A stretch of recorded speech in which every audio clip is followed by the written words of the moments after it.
Okay, Simone, this is it. This is what? Before we went to Russia, you said you were going to go out on a date with me. We're back. So what's the story? So ask me out. You were waiting for me to say something? Isn't that the way it's done? Ah, okay. Friday night, then. We'll go to the movies or something. Fine. Oh. Oh, you can pick me up at 7:30. Pick you up? Can you meet me there? No, Eric. Don't you want to come to my house? We'll meet my parents. We'll chat for a while. Then you can escort me to whatever it is you planned for the evening. Oh, what are you talking about? It's called a date. Sounds more like a field trip. I'd rather not. No. Simone, 7:30 Friday. Please, allow me.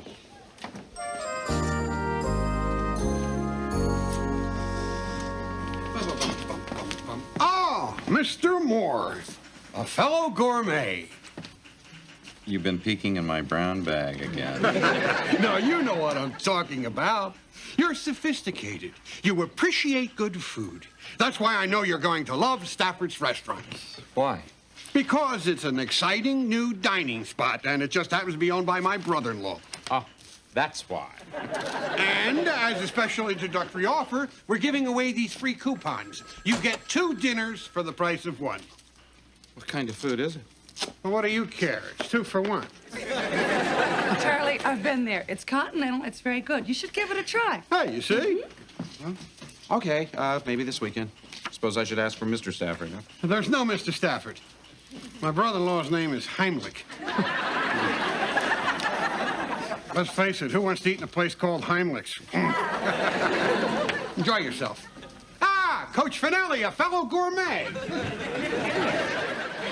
You finally said yes? Well, after all this time, you'd better convince him it was worth the wait. Right. What's that supposed to mean? Simone, you want him to have a good time, don't you? Yeah. What are you gonna wear? Yeah. Well, I don't know. I didn't really think about it. I guess something like this? Well, boring. So you're really gonna meet her parents? Yeah. Well, lots of luck. You better dress up a little.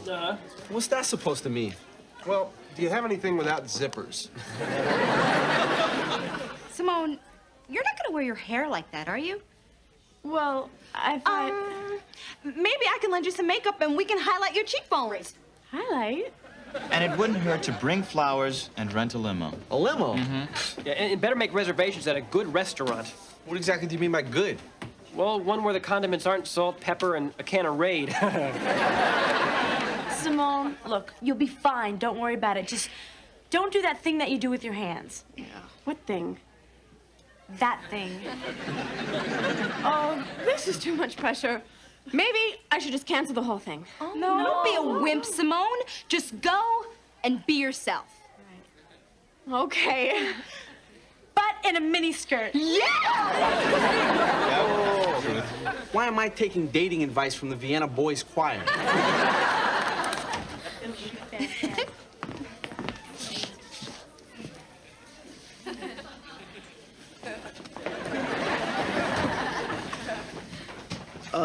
Listen, Simone. Do you want to change your mind? No. Not unless you do. Do you? No. Do you? No.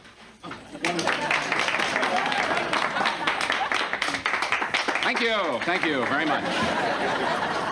It's wonderful to walk into a class that's so enthusiastic about their work. So let's just dive right in with the 25th Amendment. The 25th Amendment was ratified on February 10th, 1967. It makes provision for presidential disability. If the president is too sick to make decisions, then he can hand over power to the vice president. Stay well, George. That's correct on both counts. So, by Friday, no less than 1,500 words on its background, its purpose, and its implementation, please. Hey, what's shaking? Uh-oh, time to spray again. Hit the road, wide load. She's mellowing. Here's your roll book. Thank you. How's it going in there? Working in the office is cool. All I do is take phone messages for you. Why don't you pay your phone bill? My phone is broken, if you must know. Do you have some messages for me? Sure. The pharmacy called. Your ointment came in. Your mother called and wants to know what it takes to get you to write a letter. And someone named Babette called. Thank you, Barbara Walters. No prob.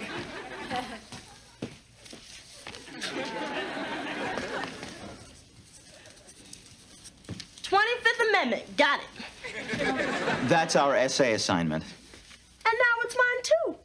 If I'm ever gonna get out of remedial and into this class, I better start doing the work. Looking forward to my first day. I'll be back before you know it.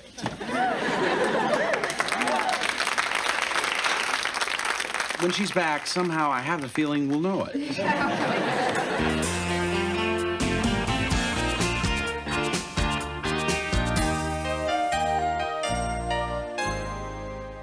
So, Mr. Foster, Simone tells me you're involved in publishing. That's fascinating.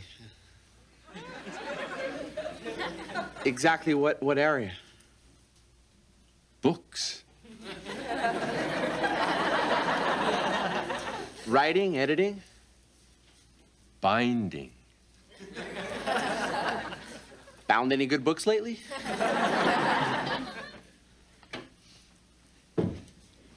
So, how are we getting along? Great. Ready to go? Eric, can I talk to you for a second? We can talk at the restaurant. I think now would be better. Simone, we got an 8 o'clock reservation. We ought to get going. You're right. Let's go. Ready, honey?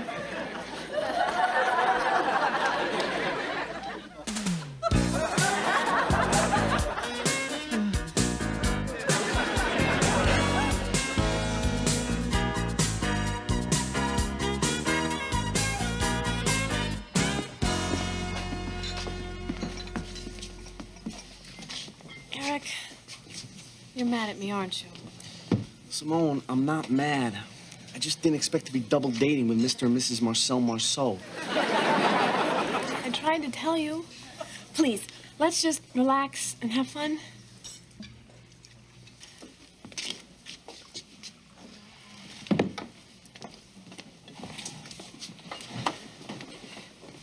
Well, it's certainly a nice place you picked out, Eric. So why don't you tell my parents a little about yourself? Like what? You know, your hobbies, your career plans, ambitions for the future, your hopes, your dreams. I'm thinking about joining the Navy.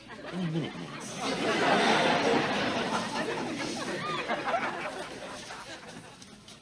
Look, there's Mr. Moore. Look, is there a table maybe back? Friends? Students. Well, you can see that they adore you. Oh, you must be the kind of teacher that's always there for his students, helping them out, really sensitive to their needs. Well, part of the job. Do you want to go say hello? No. So, what kind of modeling do you do? Lingerie.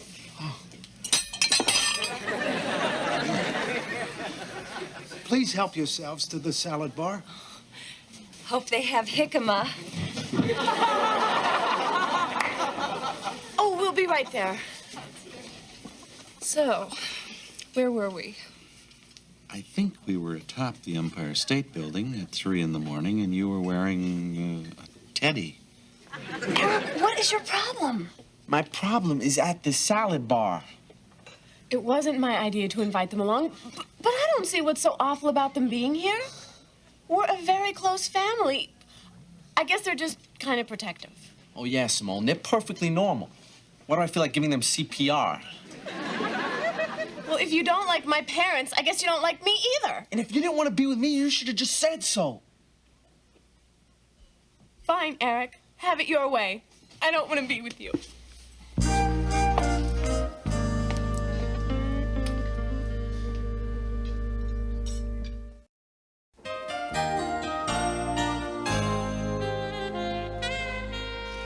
So it must have been really cold up there at 3 in the morning. Freezing. Yeah. Nothing but this real thin silk.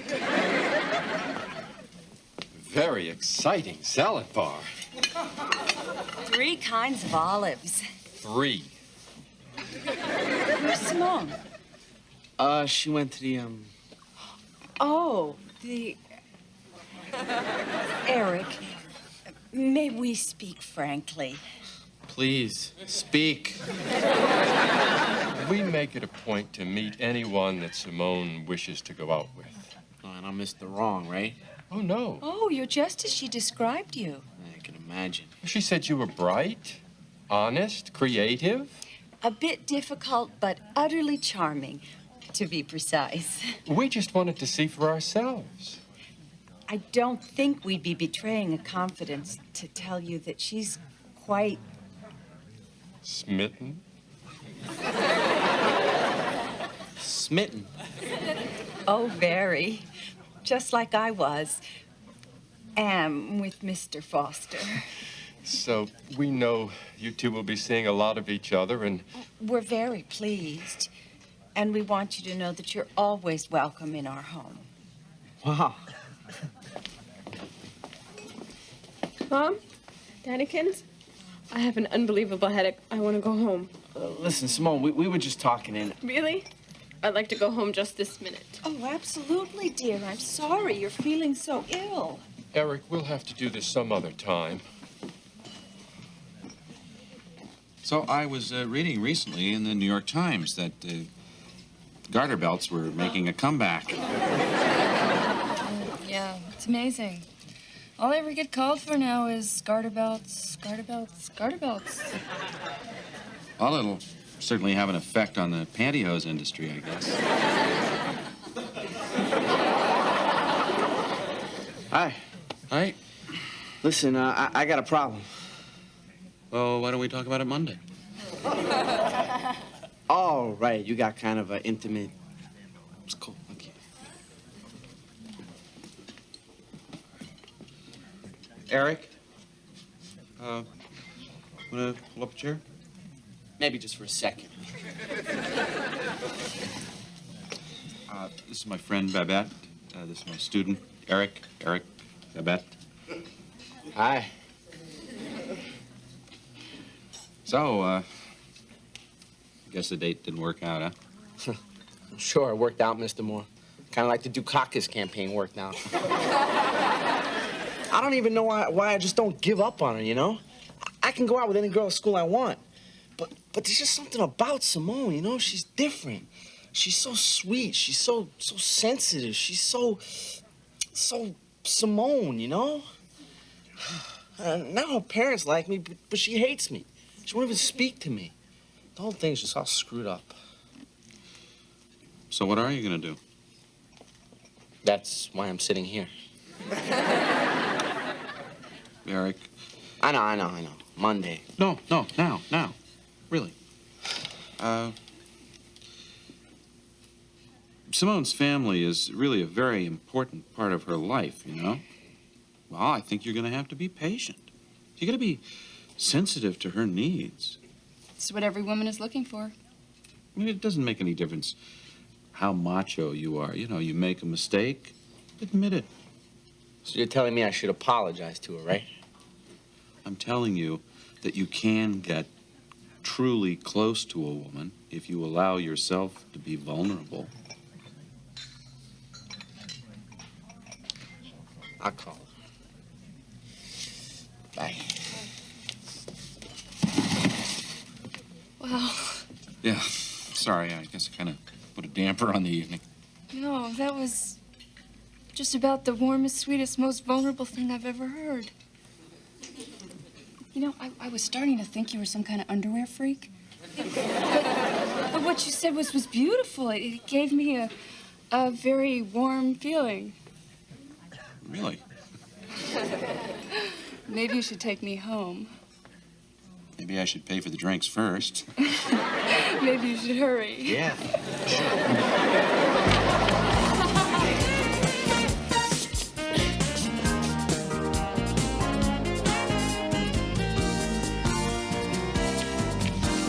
Put it up hurt you to just come to the phone? I only tried to call you 10 times. Well, I would have come to the phone if I ever wanted to speak to you again during my time on this planet.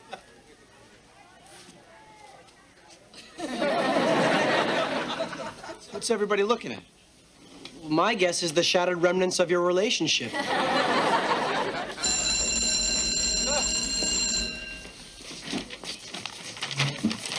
Okay, I'd like to finish up with the Roosevelts before Dr. Samuels bursts in and blows our concentration. Hey, TJ's back.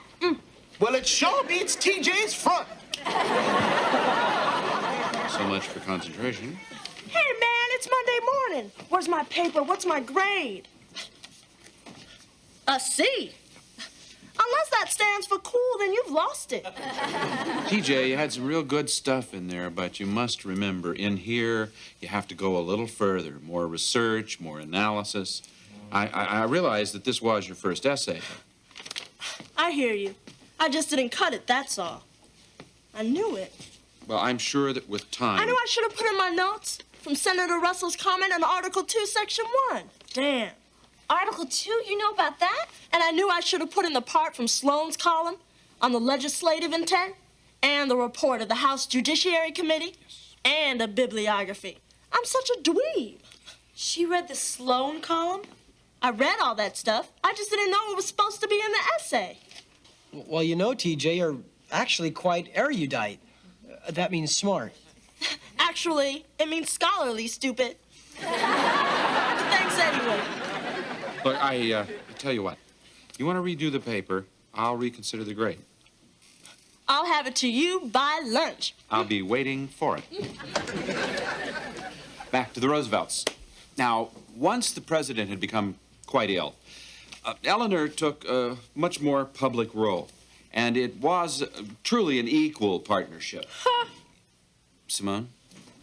Sorry, Mr. Moore, but I just doubt that it was truly equal. I'm sure Roosevelt did whatever he wanted with no regard to Eleanor's feelings or those of her family. Yeah, well, maybe Eleanor forgot that FDR had feelings, too.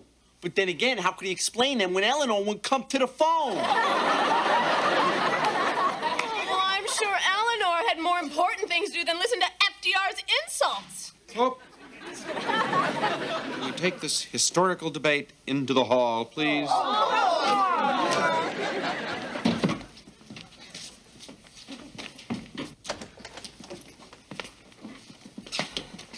Yeah, take a seat, please. I've asked the two of you out here for two reasons. First of all, I happen to know that the two of you have known and liked one another for quite some time. Is that correct? Sure. Right? Yes, well, this tells me that whatever is going on between the two of you now is temporary.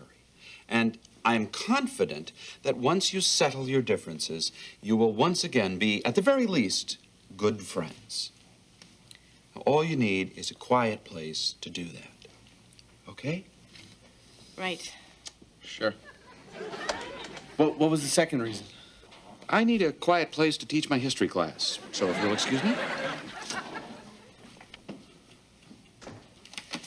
Eric, I didn't want to say this in front of Mr. Moore, but I don't know how you and I can be friends after you insulted me and my family. Is that your idea of a nice date? Hey, you gotta admit, it's not easy spending the evening with Howdy and Mrs. Duty.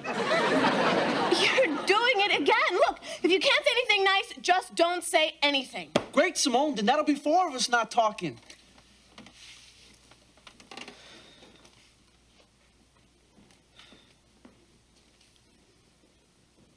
Look, Simone, I like them. Really. And I was a jerk. I'm sorry. Oh, I'm sorry I walked out. They really like you. No, they told me. Well, why didn't you tell me? I tried to tell you 10 times. Look, if we're gonna go out, we gotta communicate. I know. I guess it's gonna be difficult, you and I being so different. But I think it might be worth it, Simone. You wanna try again? This Friday? You could even bring your parents along. No, I'd really rather just be us. If that's okay. That's definitely okay. Eric, I have a confession to make. There was another reason I didn't mind my parents coming. I guess I was a little afraid to be alone with you. Come on, Simone. You can trust me. It's not you I didn't trust. Yourself?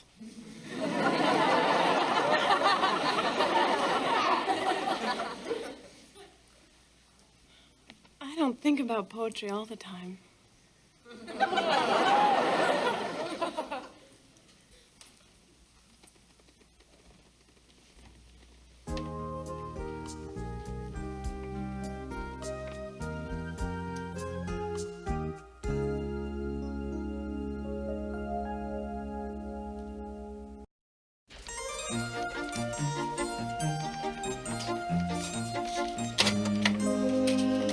Hot messages for you. This is getting pretty good. Big weekend plans here.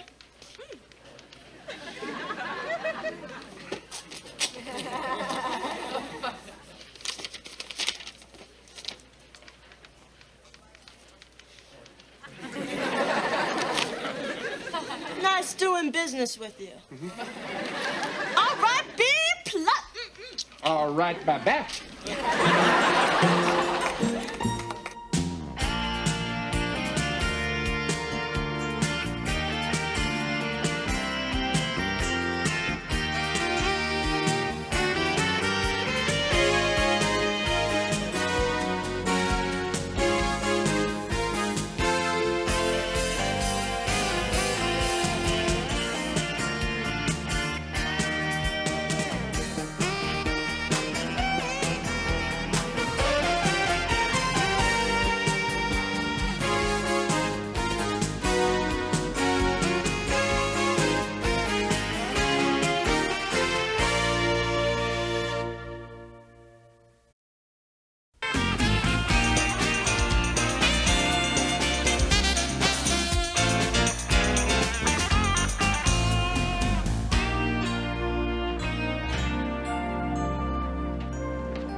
So, what are you doing your science project on, Janice? Snakes.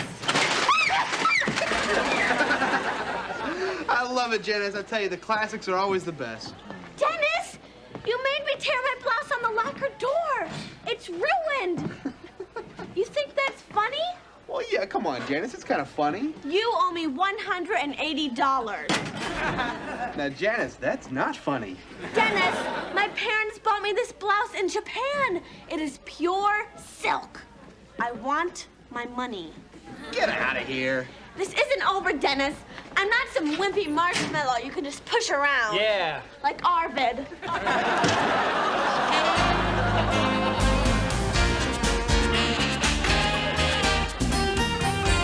And furthermore, you may be the principal of this high school, but you can't tell me what to do on my free time.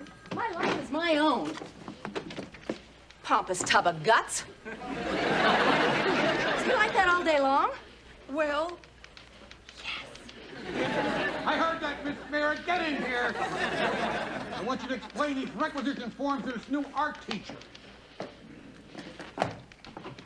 Excuse me. Couldn't help but overhear you yelling at Dr. Samuels. I was very impressed. thank you. I don't know how you work with that guy. Well, you don't work with him, you work around him. It's a long way around. Yeah. Charlie Moore. Gilda Minetti. Haven't seen you before. You're new here? Yes, matter of fact, I am. I just moved here from D.C. Oh, Washington. Quite a town. Yes, it's a fascinating place. But there's too much immorality and deceit there for me. Yeah. Politicians. Ex-husband. Gotta get going. Me too. Yeah.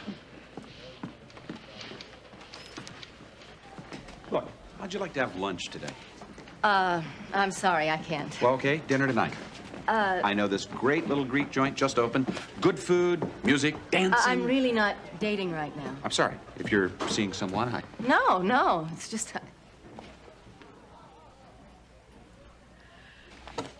Well, why not? Okay. Sure. Good.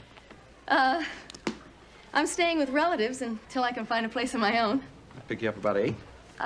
Fine. See you then.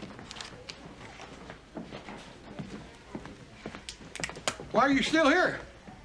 Tell you the truth, Harold, I'm trolling for guys. You better be joking. Anybody here hits on my sister, he's dead meat. Actually, the jury system can be traced back to the 11th century. Now, before that, people were literally tried by torture. If you survived the rack, you were innocent and tall. Okay, see you tomorrow. Thanks. Listen, you girls, you both have an art class, right? Yeah? I was wondering if you could tell me anything about the new art teacher. You know, hobbies, special interests, favorite flower. Well, why would you want to know that, Mr. Moore? To tell the truth, we have a date tonight.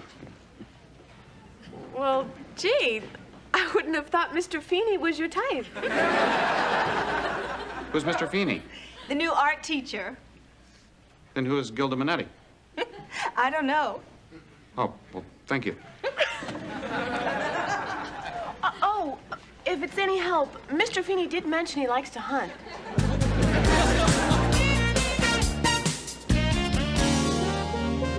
He's late. If he thinks I'm just gonna stand around looking like... How do I look? Never mind. Be nice. I'm always nice. Besides, how bad of a guy can this be?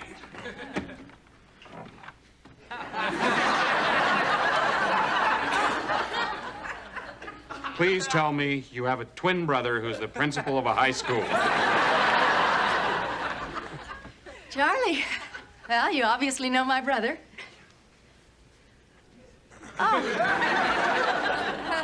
I'm sorry. I should have realized this might be awkward for you. I'm not sure awkward is quite the right word. They're beautiful. Harold, water.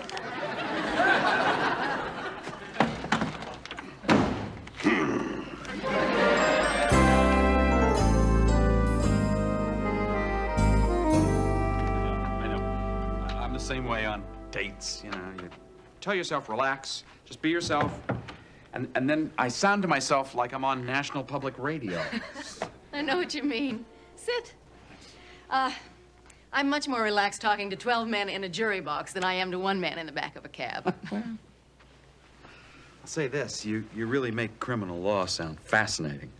I wish that you could talk to my first period history class. Sure. What are they charged with? They're honor students, and we're studying the American legal system, and you'd make a great guest lecturer. Okay. Tomorrow, Tomorrow? I'll walk you to school. I'll even carry your books.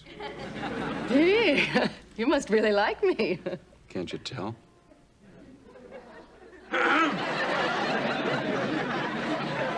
Oh, hello. I didn't expect to see you two here at 1:30 in the morning on a school night.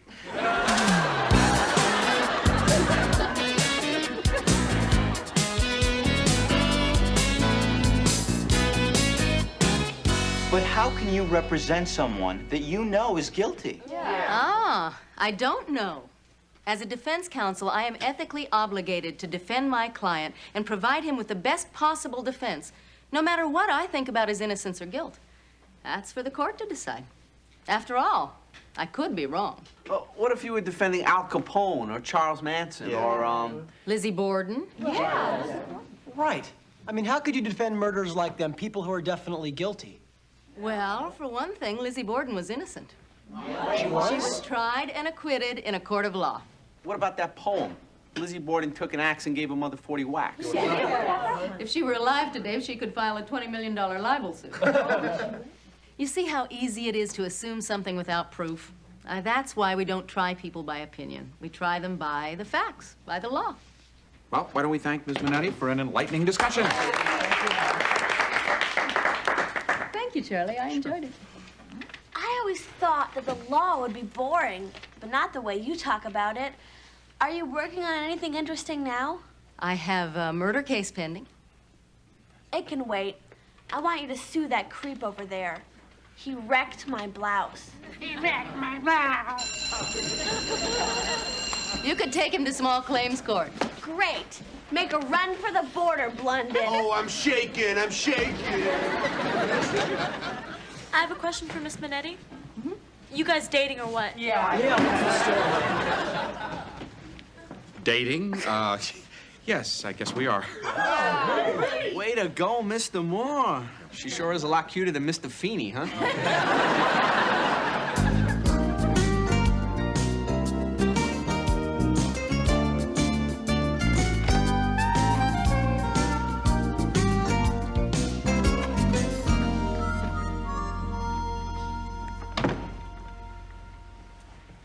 You okay? Yeah. Why do you ask? I don't know. You've just been very quiet. Oh, I'm sorry. I've just been thinking about something. I've been thinking about us, actually. I really like you, Charlie. I feel the same way. I mean, I really like you. I like you more than any woman I've met in a long time. You're terrific. You've got this great sense of humor, and you're intelligent and kind and generous. You're a wonderful guy. Thanks. I don't think we should see each other anymore. What? I don't think we should see each other anymore. I got that part. Why? Because I like you. So? Well, every time I start liking somebody, I wind up getting hurt. Oh, you're the one that gets hurt. Yeah. And it's already started. You were late, Charlie. 22 minutes. You were late yesterday, too. And this morning when you came to pick me up for school. I know the signals. Next thing you know, you'll stand me up. And then you'll be working late at the office. And then, well, I'll find you in a motel room with an aerobics instructor named Tina. Are you listening to yourself? I mean, you're totally irrational.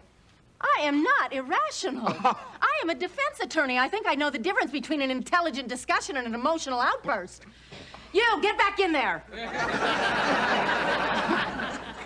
You want irrational? Huh? You are going to throw away a potentially wonderful relationship because you have hang-ups about your ex-husband and some aerobics instructor. Well, what about your refusal to take responsibility for your actions? I know I'm sending mixed messages. You're doing the same thing. Admit it. Fine. You want a message that is not mixed? Let's just back off for a while. A while is mixed. Okay, let's just back off. Fine, I'll leave. Great. Well, great. Goodbye. Goodbye.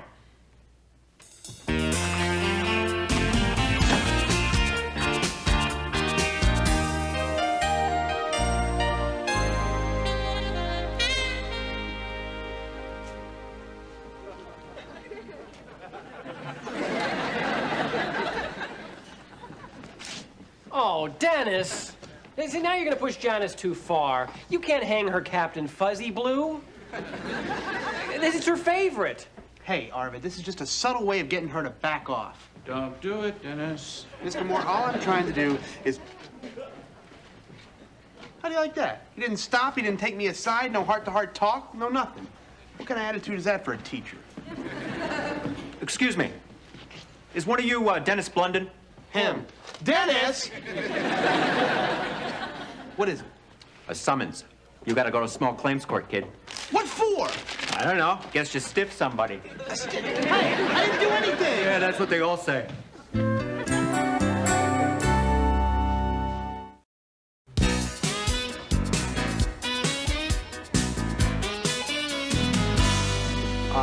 Where did we leave off yesterday? Oh, we were going to discuss some of the issues that Ms. Minetti brought up. Well, that was yesterday. Let's discuss something else today, okay?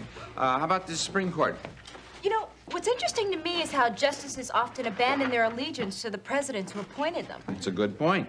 Well, according to Ms. Minetti, sometimes... Well, now, Ms. Minetti was very interesting, but if you want a stable, reliable opinion from somebody without, emotional problems, I'd suggest going to Oliver Wendell Holmes. She dumped him. Look, you don't have the facts, and it's none of your business. And you're right, but it has no bearing on this history class. Don't worry, Mr. Moore. There's plenty of other fish in the sea. Yeah. That's right. The important thing is to get out of the house and be with people. Thank you. I really don't want to discuss it, okay? Oh, come on, Mr. Moore. You're always making us talk about our stuff. You want to go out in the hall?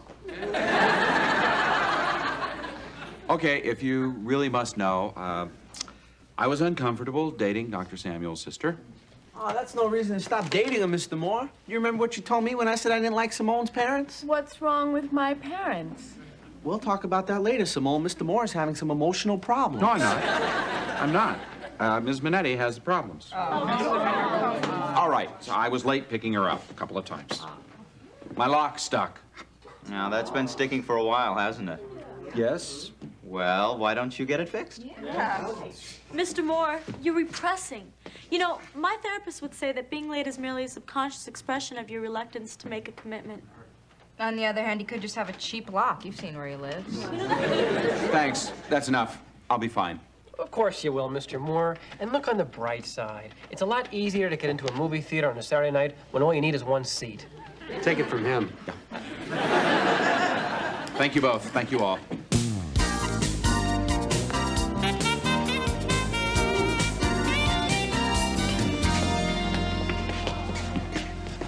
Arvin, my court case against Janice is today. I need your help, buddy. Hey, Dennis, whatever you want. We're best friends. Listen, I want you to be my main character witness. Now, all you gotta do is tell the judge that you know that I would never do anything to intentionally harm or embarrass another human being.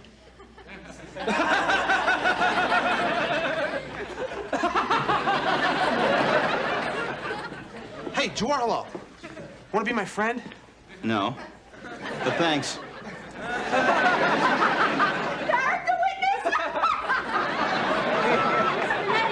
Guess what? I've got my court date. Courtroom 12C, Judge Ronald P. Osgood, 4 o'clock today. Oh, good for you. I have my material evidence, several briefs establishing precedent, and I watched L.A. Law last night. All I need now is for you to act as my guardian ad litem. Oh, why don't you ask Mr. Moore? I can't. I've got him under subpoena. Will you do it? 4 o'clock today? I've got an arraignment after lunch. Sure. Hot biscuits. Well, see you in court, counselor.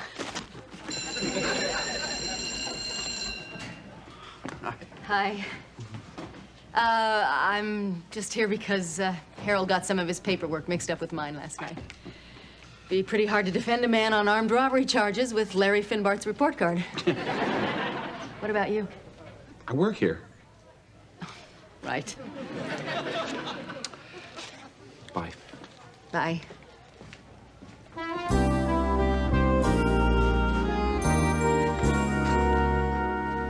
If it please the court, may I enter as Exhibit N the receipt of the aforementioned blouse? As you can see, the purchase price was 23,940 yen. How, you may well ask, could a simple lapidor become a lethal weapon? So far, Janice has placed Exhibit P will 14 ask pieces of evidence before the judge. And Dennis has been rereading his index card a lot. Oh, Mr. Moore. Oh, sorry. Exhibit O, the official exchange rate of the yen on the date of purchase, $180. I object! Sorry. You can't object. This is small claims court. The only person who can object here is me. And as for you, young lady, I object to the fact that you're taking up so much of the court's time. Hi. Very well, Your Honor. If I could beg the court's indulgence for a moment, I will establish prima facie evidence of the defendant's liability. And stop using Latin. Yes, sir. Go ahead. Charlie, I want to apologize for the way I acted the other night. It's okay, Gilda. I understand. You do? Actually, no. Why the hell did you act like that? I've been burned before. Well, you're not the only one who's been burned, you know? I know, but when you showed up late, it brought back bad memories. You will find all the evidence you'll need in here, Your Honor. See how scary that is, sir? You do that again, and I'll teach you some Latin. Is that it? Are you finished? Well, I do have an eyewitness. Couldn't have called him sooner? Charlie, from our very first date, I felt like Plaintiff we calls were- Charles Moore to the stand. Do that. I do that. And there is no stand. Are you listening? Yes, I'm listening. From our first date. I'll tell you, from the moment we met, I thought to myself, look, I can't tell you what I thought to myself. Mr. Moore. Yes, but I knew even then that I was going to push things into the future. Mr. Charles Moore. What do you want? What do I want? Get up here. Do you swear to tell the truth, Don't the whole do that. I do that too. Mr. Moore, do you swear to tell the truth, the whole truth, and nothing but the truth, so help you God? Yes, I do. Good. Now you go. Mr. Moore, would you please describe to the court where you were on the morning of the 14th at approximately 8:44? I was entering Fillmore High School. The witness entered said building here while the alleged perpetrator was lurking by my locker here. So what are you saying? You want to call it quits? No, I never said that. I would like to make it work. That's what my ex-husband said. Well, your ex-husband was a liar. I am telling the truth. I ask the questions first, then you tell the truth. Very well. Now then, did you see the defendant as you entered the building? Yes, I did. I told you what he did. Yes, with the aerobics instructor. Excuse me. You saw the defendant with an aerobics instructor? No, Your Honor, with my ex-husband. Her ex-husband. Continue. Well, does that mean you're never going to trust anybody again? Not unless they're under oath. That's it. What the hell is going on here? Your Honor, I move for a mistrial on the grounds that this witness is incapable of giving coherent testimony. You want to move something? Move your keister up here. Get up here. Did you put rubber snakes in her locker? Your Honor, I'll always... Answer the question under oath or under penalty of perjury. Uh-huh. Good. You pay her $180. 100? And you're going to make a good lawyer, but you're not a good lawyer yet. So you go to law school. And you two, you sit there, you try and work things out. Me, I'm going to take a coffee break. Court is in recess. Congratulations, Janice. Thank you. Yeah. Great. Sure.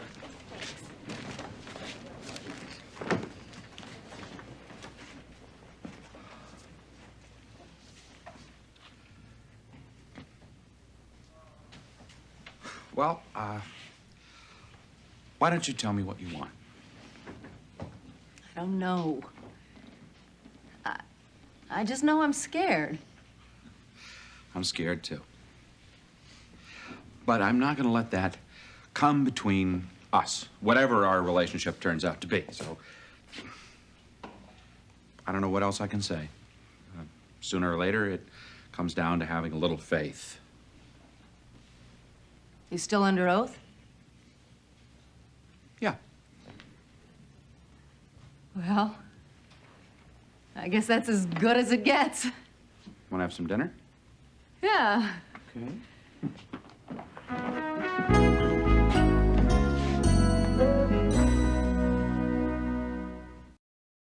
This guy's one of the biggest slumlords of the city. I mean, you have no idea the conditions under which his tenants live. Well, they're not my clients, Charlie. He is. But I don't know why you take this case. I mean, I just don't understand you. I knew they'd never last. I just knew it. How dare you presume that my client is guilty? Where do you want to eat tonight? Luigi's? Ooh. How dare you presume he's guilty? Counsel's copping out. Counsel's copping out. I think they're lasting.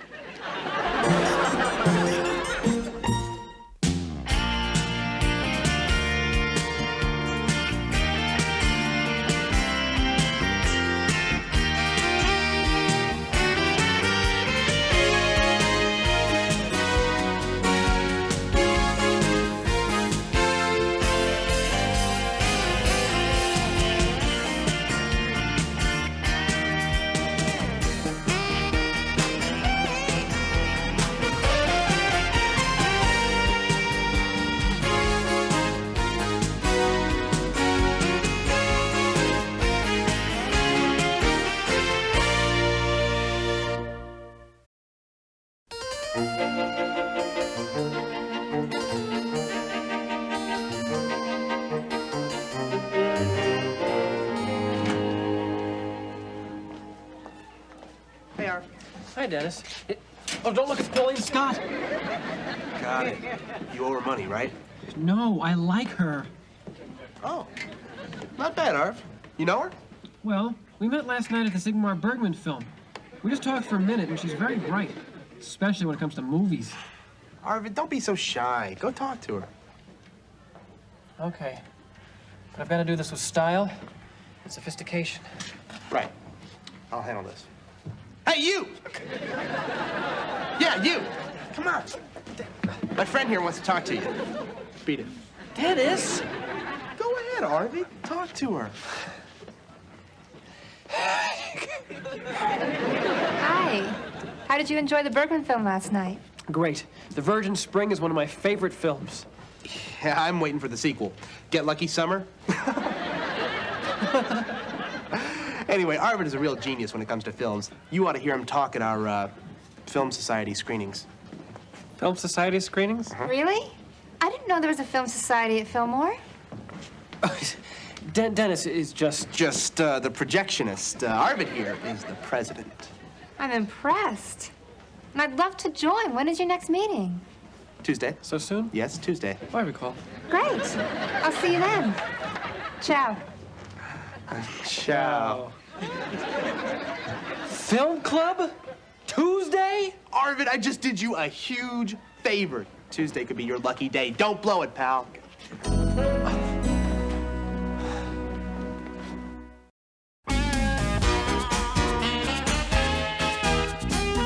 Arvid's got the hots for some new girl who's a real film buff, so he told her that he's president of our film society. Oh, Arvid. What a scam. Yeah, Arvid, I don't want to be used. Yeah. Oh, what a creep. Dirtbag.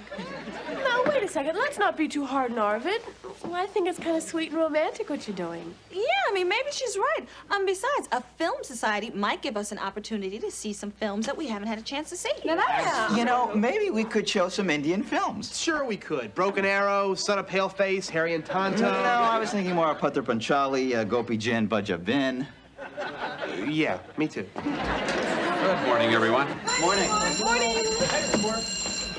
Wait a minute. We have to get a faculty sponsor for the club, don't we? Oh, yeah, what about Mr. Moore? I'll hold it. Look, I am already sponsor for your radio club. I'm a part-time faculty advisor for the newspaper, and I seem to get continually drafted into directing these musical productions, so you'll have to find somebody else for this thing, okay? But the Film Society meeting has to be on Tuesday. Yeah. We need a sponsor fast. Film Society, huh? Okay, everybody remember? We elect Arvid president. Great, great. And remember to act like we've been meeting like this for a while. Right. Okay. Wait, how do we do that? Talk film talk. Words like oeuvre, auteur, film noir. Oh, and Hollywood hack is always good. So, Eric, what do you think of Fellini's oeuvre? I think that's between him and Mrs. Fellini. Hi, Arvid. Pauline, hi. This is so exciting. I've been looking forward to it all day. I can't wait to see what he's gonna do. What we're gonna do. I'm gonna do. I'm the president. I know. Shouldn't you be up on stage? Oh.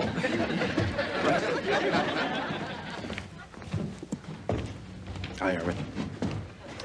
Thanks, John. Can I help you?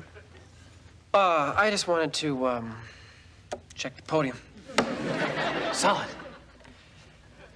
If you need anything else, I'll just be down in the audience there.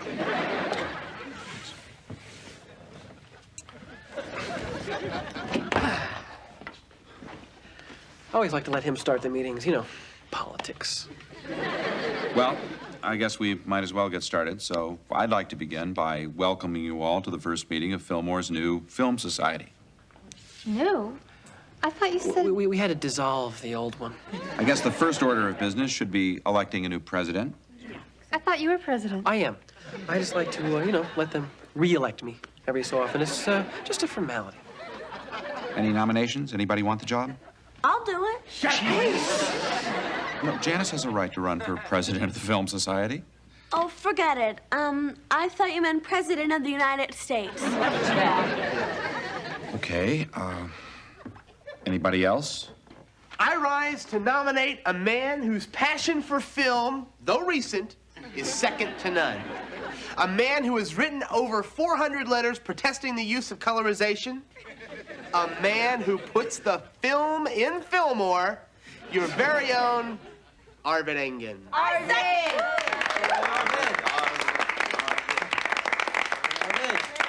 Okay. Any other nominations? I guess you're it then, Arvid. Congratulations. If you'd like to take the podium.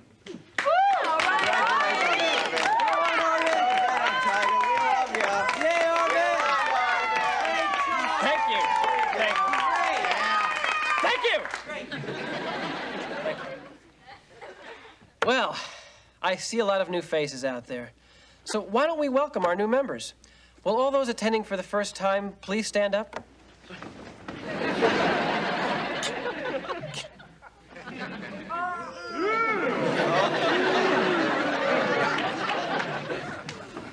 Oh. May I extend a hearty Film Society welcome to you, Pauline. As your president, let me assure you that I am always here for you. Order. Okay. My first official act as president will be to ask Mr. Moore what my first official act should be. Well, it is a film society. Choose a film to show? Obviously. But what film? Any suggestions? Well, how about Citizen Kane? That's a good idea. Citizen Kane. Not that again. Yeah, not that old chestnut. Come on, guys, something we can really sink our teeth into. How about Birth of a Nation? I've never seen anything by D.W. Griffith. Perfect, Arvid. Is that old hack? Come on, guys. How about Body Heat? Gopi Jin, Budja Bin. Hellcats of the Navy. You know, I would like to see the original Breathless. All right. Breathless? It's a good idea. Godard was on the cutting edge of the French New Wave, and Breathless is a watershed film in cinematic history. Great! Terrific idea, Simone. Breathless? This is your idea of a serious film society? Yeah, come on, Simone, get with the program. You know, you're walking on thin ice with me. Pauline, do you have a suggestion? Why not something really challenging? Like Bajazog's Warsaw Dreams. Say what? It's a Polish film from the 50s. I've heard of it, but I've never seen it. Well, they say it's brilliant. Heavily influenced by the early German Expressionists, but also informed by Italian neorealism. Right. Warsaw Dreams is exactly the kind of film I want for this society. Bravo! Yeah. Bravo! I'm just saying it's an extremely obscure film, and I wouldn't have the first idea where to find it print. Excuse me, Mr. Moore, I'm the president. Let me worry about it, okay? You have my personal guarantee. I called 3 video stores and 2 foreign film distributors. Nobody has any Wajazog films. Tell me about it. I have been all over this city. Everybody's heard of Warsaw Dreams. Nobody has seen it. In fact, most people said if I find it, send them a copy. Dennis, what am I gonna do? Smile. Smile. I mean, my world as I know it is finished, and you're telling me to... Hi. Hi, Arvid. You're getting famous. The man who found Warsaw Dreams. Oh. It's quite an accomplishment. Oh, it's nothing really. In fact, it's really nothing. Something wrong? No, I just, but if something were to go, I mean, would you, if something, I just don't want you to feel let down if it's a total disaster. Are you trying to tell me something? I guess I'm trying to tell you that no matter what happens with Warsaw Dreams, I'll still like you and respect you and want to date you. Whatever. Arvid, morning. Good morning. Hi. Did you see the Times movie listings this morning? Uh-huh. Oh. Friday noon at Fillmore High School, of all places. A screening of Wajazog's lost masterpiece, Warsaw Dreams. Pretty exciting, eh? I'm so proud of you. Yeah. Congratulations. With all this publicity, it's going to be a sellout. Very good work, Art.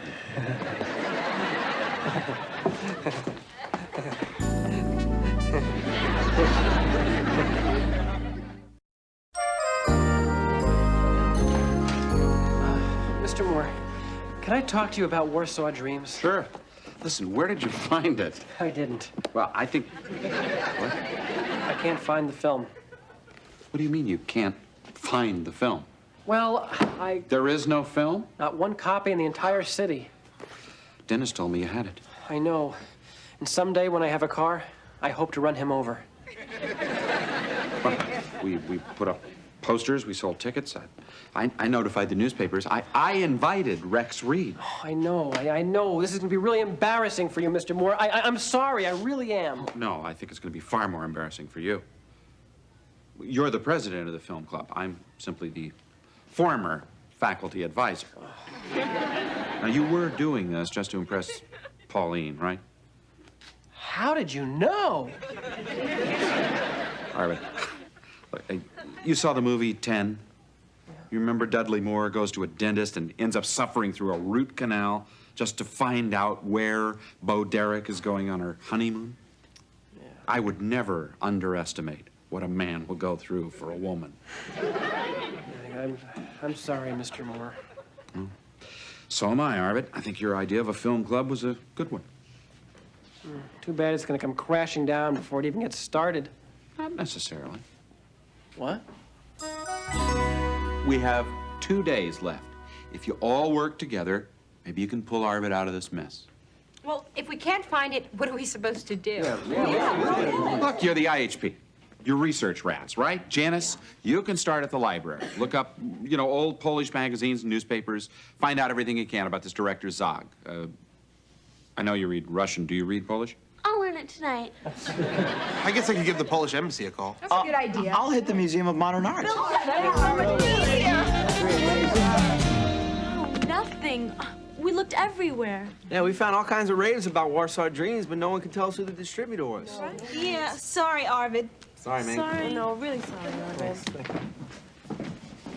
Hey, plenty of time, plenty of time. We don't actually have to have the film in our hands till tomorrow. Dennis, I don't want to talk to you for the next 20 years.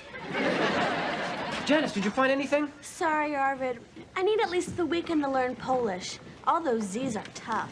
Okay, I understand. But I photocopied this for you from the Who's Who.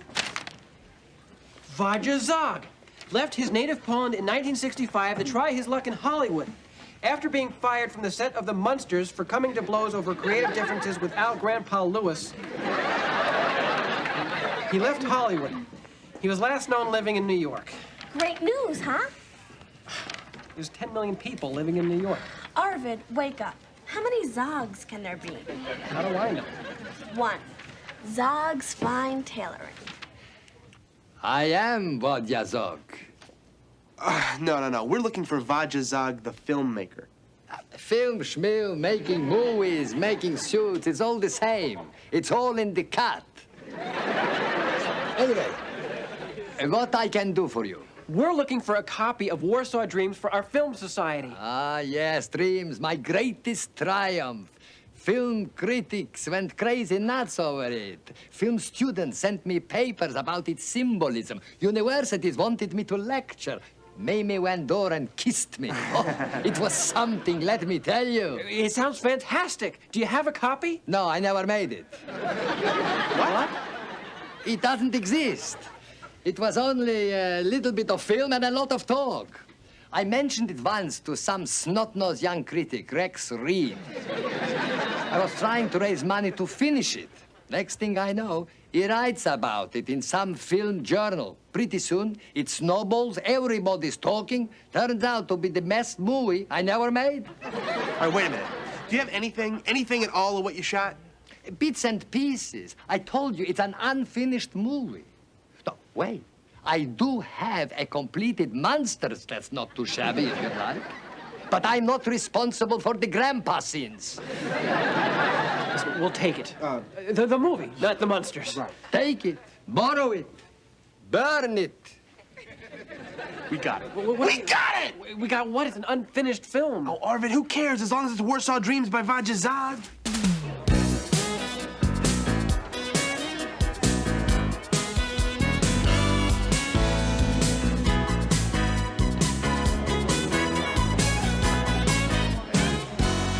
Nice suit. Oh, thanks. Closeout sale at Zog's. Better hurry down.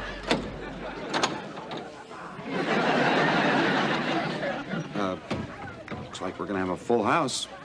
Yeah. Mr. Moore, we did tell you that this film is unfinished. Look, nobody's gonna hold you responsible for shooting the film. You're just screening it, okay? Read it up. No pun intended.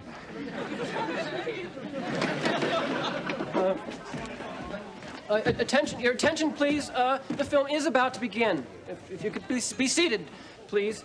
As Mr. Zog explained to me personally, Warsaw Dreams is a story of a Polish game show host and his fiancée, a driving instructor, whose new student is deaf. By the way, there are also a couple cans of crab meat in the film that not even Mr. Zog could explain. But if you do enjoy seafood, then this, of course, will be... But why don't we just let the film speak for itself? Dennis, would you just run the film? Oh, thank you.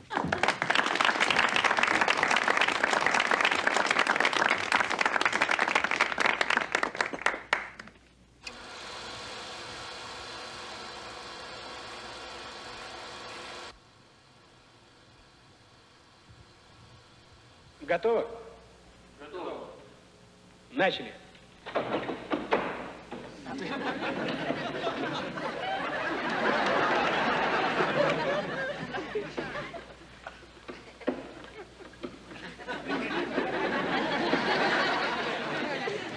Остановите доски. Остановили. На четвертой 5,83. На пятой 4,91. И на шестой 13,50.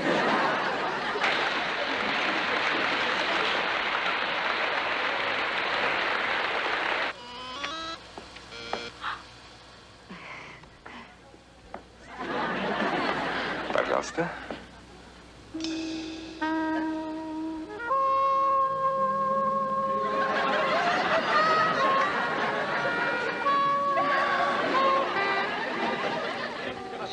Телепатия не имеет никакого. Нет, конечно, потому что ведь телепатия подразумевает передачу мыслей на расстоянии. Ну да. Без контакта. Вы, видите ли, можно сказать, почти не вожу. Я потренировался несколько раз. Артур Карлович. В твоем халате, в кармане. Вот какое. Этот вопрос очень трудненький.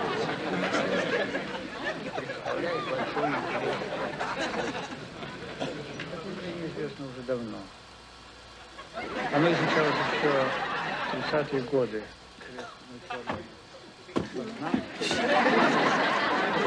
Малоизвестно, почти неизвестно.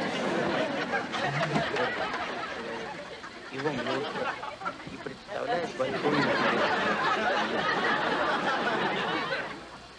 Мгла.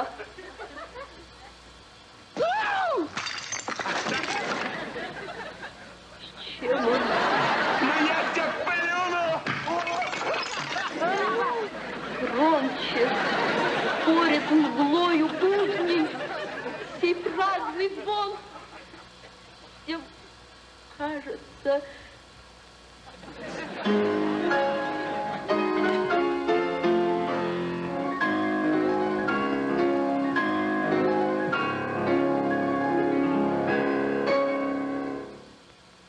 Дерзайте. Вы талантливы. Ваши возможности неисчерпаемы.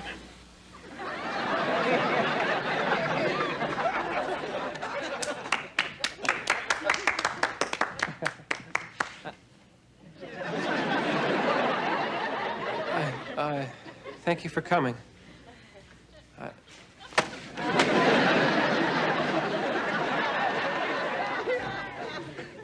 Everyone's a critic. Well, look at the bright side, Arvid. At least Rex Reed didn't show up. Mr. Moore, the Film Society's a disaster. Oh, come on, Arvid. It's off to a shaky start, but at least it's a start. Stay in focus.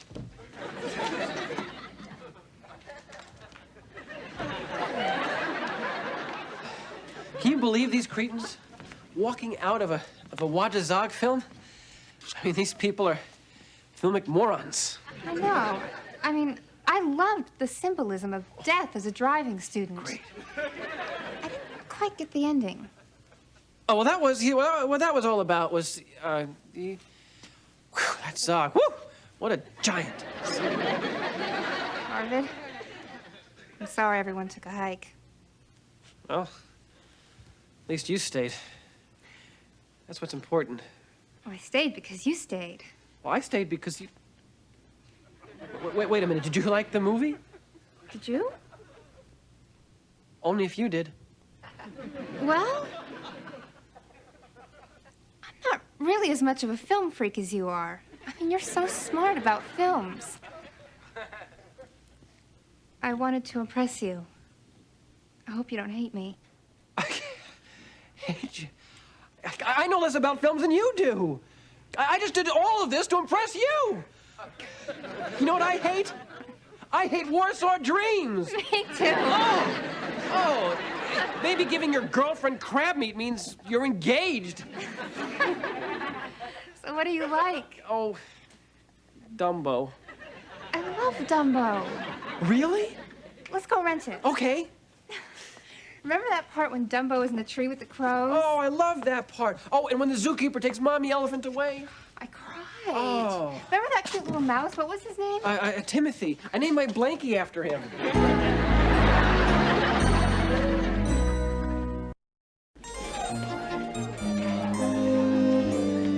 Hey, Arvid. I hope you're not mad at me about getting you involved in that whole film society thing. Mad? Things are working out great for me and Pauline. In fact, Dennis, just to show you there's no hard feelings, I set you up with her friend Tiffany. Wow, great. She's cute? Cute is for children. Tiffany is beautiful. And she's into adventures, thrills, excitement. She even flies her own airplane. Really? When do I get to meet her? Saturday, at the airport. Great. Thanks, Arv. Gee, you're a good friend, Arvid. No, I'm not. I told her he was president of the skydiving club. He makes his first jump tomorrow.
Great news. What? She told me she likes you. No.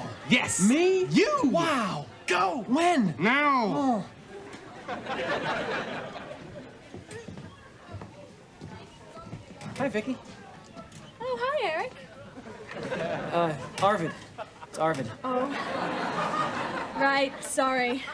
You know, I was reading Shirley MacLaine's latest book the other day. You know, those were beautiful scenes with the extraterrestrials. Arvid, I don't believe in that stuff at all. Are you kidding? Neither do I. I mean, like the so-called power of crystals. I mean, give me a break. Oh, but I believe in crystals. And when you get a break, the crystals heal it like magic. It's really it's amazing. Can I be honest with you? Drop the nerd act. It's not working. What? I heard all about you and your little conquests. Lori Applebaum, Rhonda Gielgud, Tammy. Oh, not to mention your Beach Bunny pen pal from California. You act nerdy and weird and charm yourself into unsuspecting girls' hearts. But fortunately, I've been warned about you. Warned? About me? You lady killer.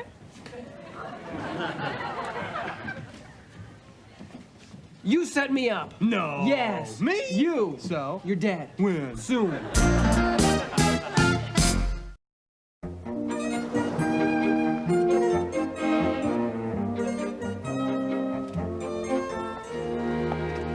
Good morning, Sarah. Good morning. Do you like this nail color on me? Darlene, it's clear. It is? Okay, I see the new ring. Happy? No, I'm not happy. I want you to be jealous, excited. I want to hear little shrieks of envy. Okay. Ah! Darlene, where'd you get that ring? Oh, my God! Gorgeous! Everybody, guess what? Darlene got a new ring. I'll call the Times.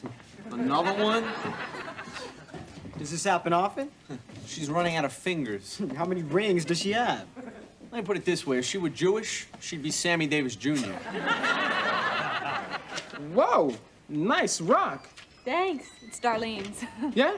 Can I have a look? Oh, yeah. This is nice. Fire opal, Southern Australia. Gotta be 3 carats easy. And the band? Let's see, too heavy for white gold. Platinum? Very good, Alex. Yeah, I got an uncle in the jewelry business. Tony Torres's, 57th and 5th. That's Tiffany's. Yeah, he's in front, on the sidewalk. Morning, everybody. What's new? Darlene scored a new rock, Mr. Moore. Pretty exciting stuff, huh? Now, wait a minute. Last week, I remember you running around showing everybody a new pocket protector. Yeah, Arvin. Well, that's because it's personally monogrammed.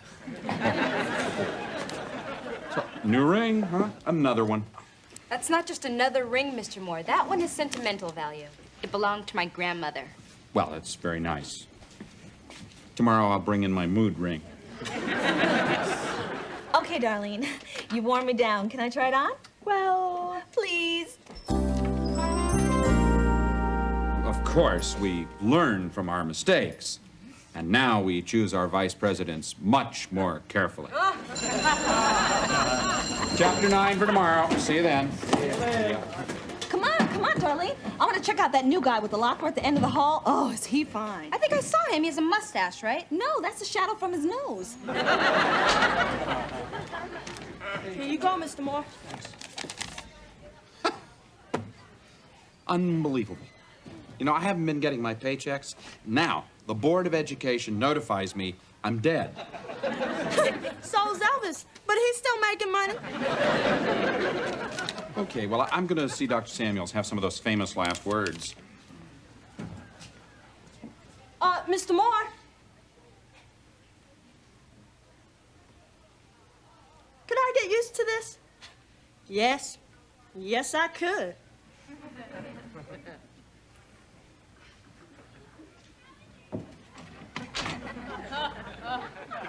Hi, TJ. What's up? Oh, I'm not doing anything. I have every right to be here. I just came to drop off a message for Mr. Moore. Gotta go. See you. Bye. TJ, you okay?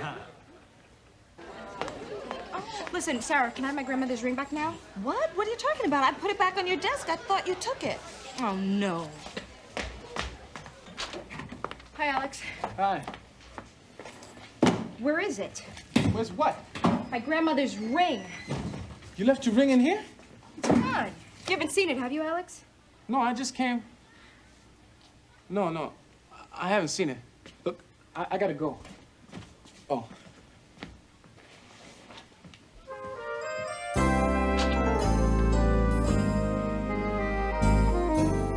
I can't believe Alex would take your ring. He's just not like that. I didn't say he took it. I said he was alone in the room when I went back to get it. And the ring wasn't there. And Alex was.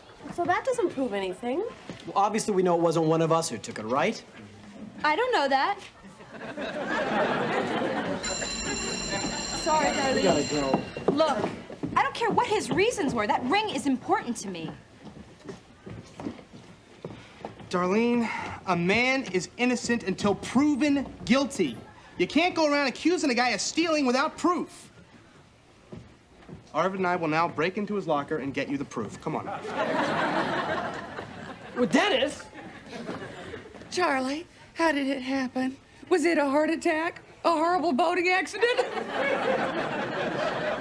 No, I was deleted. It's really not funny, you know. I'm not getting my paychecks. So what? Can't take it with you. TJ, what did you do to your finger? Oh, this? It's nothing. I just shut it in my locker. I'll give the nurse a ring. A what? No, I'm okay. Oh, this is working great. This is perfect. 21. What do you guys think you're doing? Just relax. Relax. Oh, my heart is going crazy. Yeah, he's got arrhythmia. I gotta carry this thing with me at all times. Oh, God, he's fibrillating. Hang on. Hey, I'm not buying it. No? No. So you want to tell me what's going on here? I think I can explain, Alex. Uh-huh. Oh. Well, thank you. Charlie, as far as I can make out, the man that's in charge of dead teachers who turn out to be alive is... Well, this is really quite serious. He died.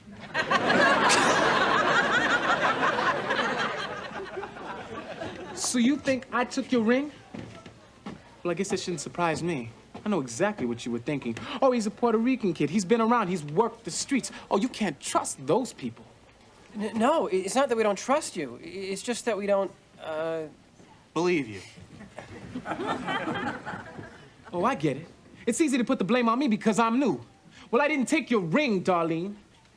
And as for the both of you, I thought we were gonna be friends. I guess I was wrong. Nice going, Darlene. Darling, can I try... Excuse me, what's going on here? Well, no, what happened was, no, I had Moore, no, and then you hit what me. happened was... Shut up. Mr. Moore, do you remember my grandmother's ring? Well, it's missing, and I have reason to believe that somebody stole it. I don't want to say any more. Hold it! When I find your ring, Darlene, rest assured that person will answer to me. And I don't mean just a few hours detention here. I'm talking expulsion. I believe you all have somewhere you have to be. Move it!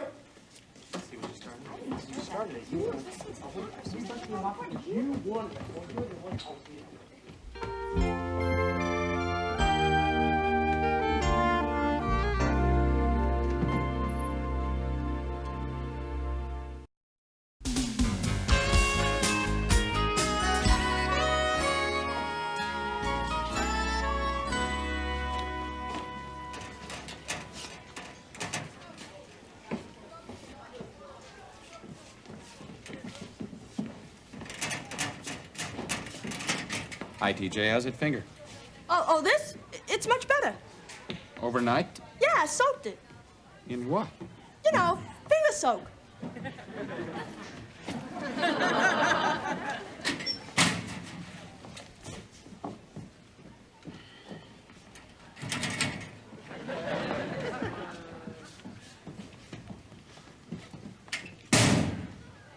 Morning, Alex.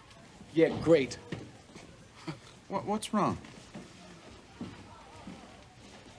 Nothing. Okay. Look, why doesn't everybody just say what's on their minds? Get it out in the open, spit it out. Something you want to talk about with me? Nah. Okay. All right, yes, I like Darlene's ring, and yes, I was in the room when she came back, but that doesn't make me a thief, does it? No, it doesn't. I mean, it's not like I was the only person in the room. I mean, it could... You're saying there was somebody else in the room.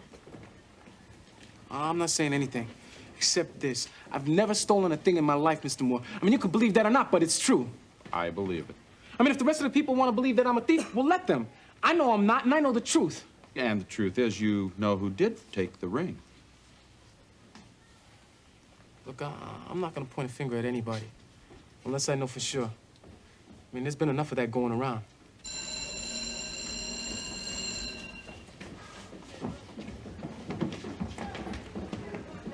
you think we should be going in, Mr. Moore?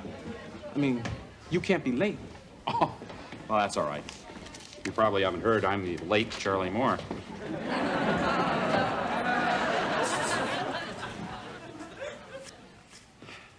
Trial of Alex Torres. How am I doing? Morning, everyone. Morning. Mr. Moore, before we start class, may I say something?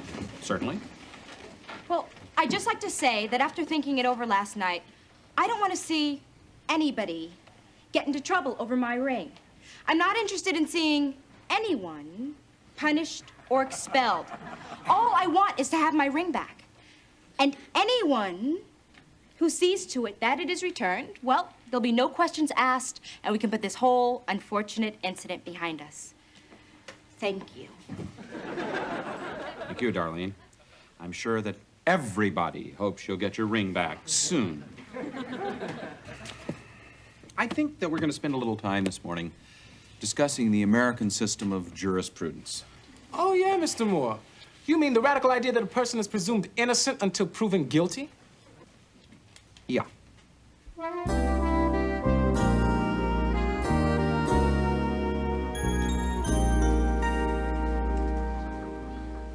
Alex? Hi, TJ. I think it stinks what all the kids are saying about you. You do? Yeah. I mean, who do they think they are? Nobody's perfect, right? Right. Well, I just wanted to say that I know you're not the thief. Thanks, TJ. I know you do. You were there. What's that supposed to mean? Nothing. Yeah, well, don't get the wrong idea here, because, see, all I was saying was I know you didn't rip off Darlene's ring. That's all I was saying. I know, TJ. I heard you.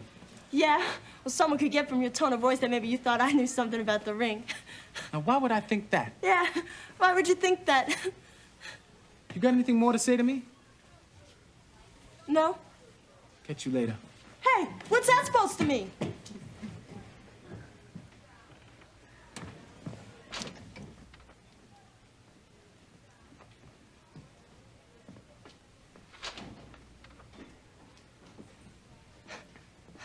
Oh, Mr. Moore, how long have you been standing there? Is that what I think it is? I didn't steal it, Mr. Moore. I saw it on the desk and I put it on to see what my hand would look like with a ring like that on it, but it got stuck and I couldn't get it off until last night. I tried soap, I tried butter, only one thing worked. Pulling and screaming. Okay. There is one thing you haven't tried yet, and that's telling Darlene the truth. I can't. Look, TJ, I know sometimes it's hard to be honest. Yeah. Well, when I was younger, I used to snatch things, like a comic book, a hairbrush, a TV. It was a crowd I used to hang around with. You know, peer pressure, it was so easy. It was like taking candy from a baby, which I also used to do. But now, Mr. Moore, I'm turning over a whole new leaf. So why didn't you just tell the truth from the beginning? Yeah, right, and Darlene and everybody would have believed me. I know they look down on me. They would love to believe I stole the ring. And if Dr. Samuels finds out, I'm out of here. And I've been working so hard to make the honors class. Yeah, I know. Look, Darlene says she'll take the ring back, no questions asked. So I could give her the ring, but you... Oh, Mr. Moore, you're the best. And I'll never forget this, and I'll never, ever, ever let you down again.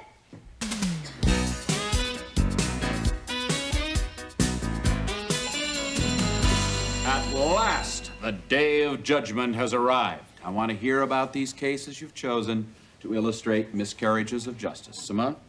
I'm doing the Scottsboro boys. They served years in jail for a rape they never committed. I'm taking the Mary Fagan case. This Jewish guy from Brooklyn was wrongly convicted of murdering this 13-year-old girl. He was pardoned, but then a lynch mob got to him. That was also the case that led to the formation of the Anti-Defamation League, was it not? Okay, Vicky? Linnell Jeter. He was sentenced to life for a $615 robbery that he didn't even commit. The charges were dropped recently, but the arrest is still on his record. I'll be taking the case of Vice President Spiro T. Agnew, who was forced to resign when he was convicted of income tax evasion. Spiro Agnew was never exonerated. Not yet. Which leads us to one of the most difficult questions.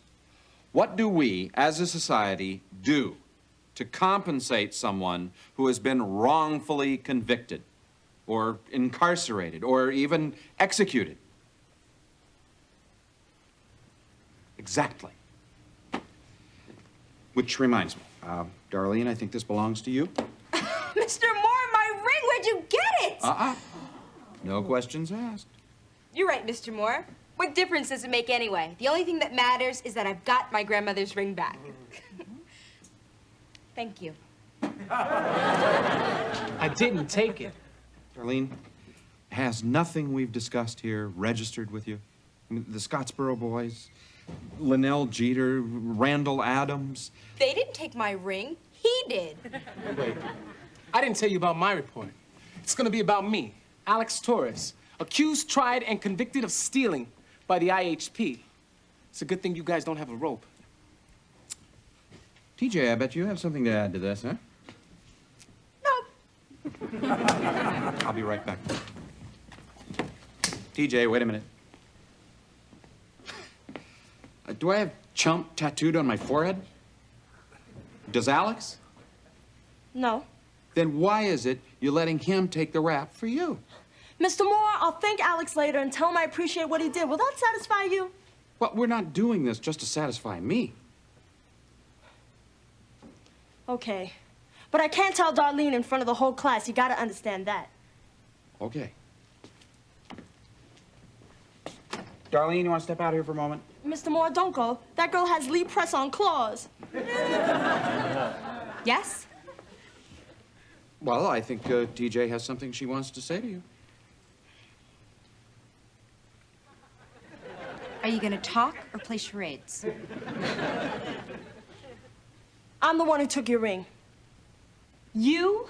Yes, but please believe me, I didn't mean to steal it. See, it was sitting on your desk and I put it on, well, and it got stuck. And anyway, I'm sorry. Well, thank you for telling me the truth, TJ. I mean, I know it couldn't have been easy for you. You're telling me. And anyway, I can appreciate any girl envying a ring like this, especially one in your circumstances. Darlene. I imagine it's like going window shopping or going into a store and trying on expensive dresses, knowing all the time that you can't possibly buy one. I think that's a gracious enough acceptance. Do you mind, Mr. Moore? TJ and I are trying to have a heart-to-heart here. Well, I just don't want to see anyone's heart ripped out. Mr. Moore, I'm okay. Darlene, I know what you're trying to get at. And I know deep down inside you have a really good soul. I mean, way deep down. Well, thank goodness that's all cleared up and over with. Is it? Well, yeah. I've got my ring back. I've accepted TJ's apology. What about Alex? Oh, Mr. Moore, Alex doesn't need to apologize for anything. Oh. Yeah, shall we? TJ, where do you think you're going? We're done here, aren't we? What about Alex? Mr. Moore, Alex doesn't need to apologize for anything.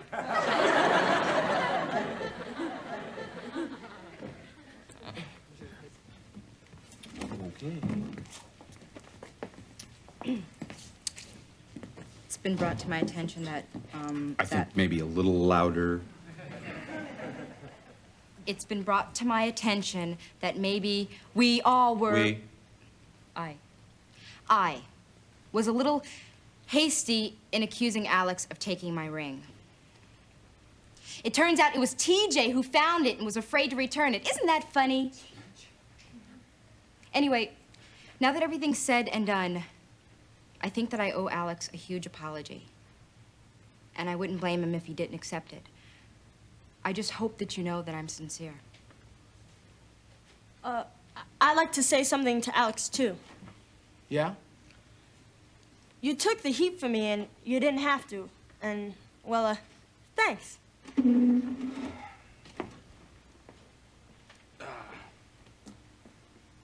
Sorry.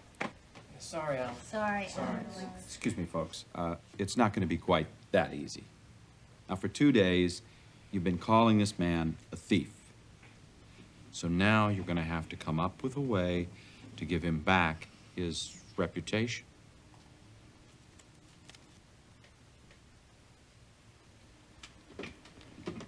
Well, I could write a documentary. Hey, it's okay. Apologies accepted. Everybody. And you know, Darlene, we could get over our differences a lot quicker if we, like, spend a little more time together. Like, maybe Friday night you and Alex, I wouldn't push it.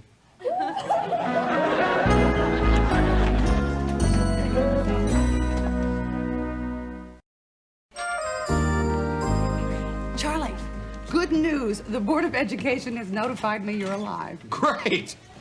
Unfortunately, they'll probably dock me for the day I was dead. Well, it could be worse. Your 6-month maternity leave starts Tuesday. Hey, Vicky, what's up? Not one red cent. What? I've heard all about you, Mr. Mooch. You only talk nicely to people if you want to borrow money. No, wait a second. That is not true. I was also told that you'd say that. You're a liar, you're insincere, and you're absolutely not to be trusted. Have a nice day. Vicky, come on! Hi, Dennis. Have a nice day.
Hey, come on, everybody. Give him some air. Will you move back?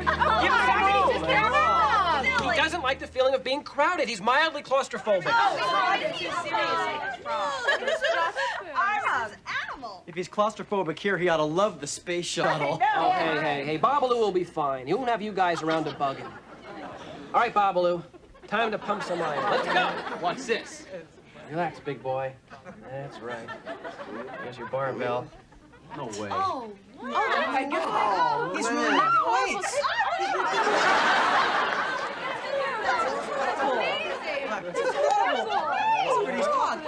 One more, come on. 1, 2, yeah! There we go. Okay. Great, that's great. Okay. Okay, that was very good, Babalu. Yes, it was. What'd you call him? Babalu. Babalu Ferrigno. Yes, isn't that right? You're so cool. Yes, you are. Arvid, people are watching. All right, everybody, show's over. Arvid, enough kissy face with the frog. We got work to do. You call this work? This is stupid pet tricks. Yeah, really. Yeah, Arvid, this is horrible. All you're doing is abusing a poor, helpless little creature. Abusing? I personally feed Babalu his flies. Oh, so now you're abusing flies? Hey, we are making this frog a star. He'll be getting TV spots, he'll be getting magazine covers, he'll be getting Death threats from French chefs. Aren't you guys jumping the gun here? You're only going to be finalists, and that's if NASA chooses your experiment for the space shuttle contest.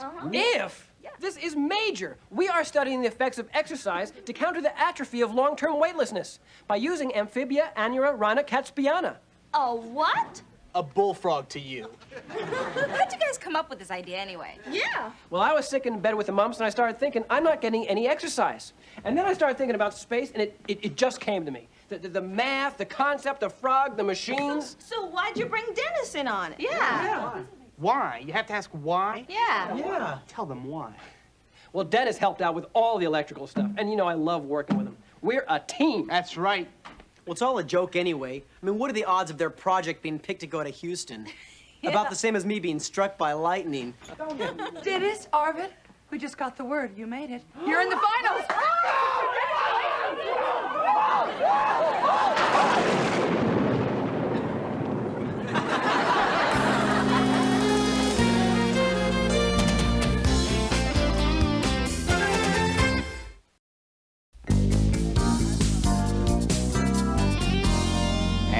in honor of Fillmore's astronauts who will be leaving for Houston in a couple of days.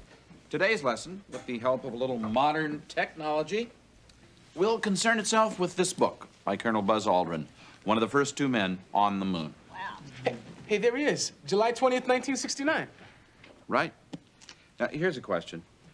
Who can name the scientists who were monitoring this mission at 3 in the morning? One of the points the book makes. We don't often credit the thousands of scientists and technicians who got the astronauts up there. People who represented for all of us what was once known as the space effort. Excuse me, Mr. Moore. We have a major problem in our student shuttle involvement program. What? What's the problem? Tell me, how do you feel about the boys' project? I think it's terrific. Good. Our science teacher, Mr. Kloffner, refuses to fly. He understands the principles of flight, he just doesn't believe it. He won't go to Houston. Well, a man should take risks in his life. If Buzz Aldrin can walk on the moon, I suppose I can spend a couple of days in Houston with these 2. I'll do it. Oh, great. Thanks, Mr. Moore. Thank you. Hello, Houston!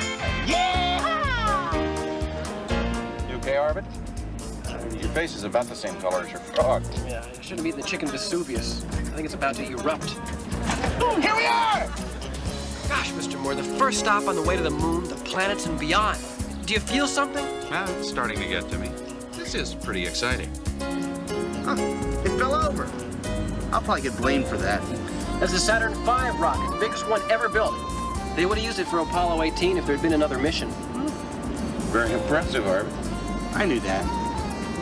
Yeah, I know you did, but I knew it first.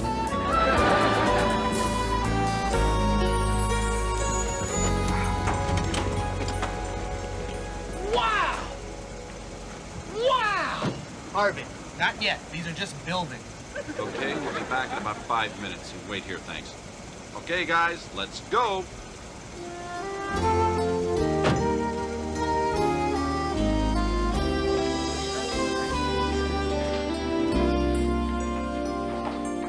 This is it, Arv. The very center of the Space Center. Now.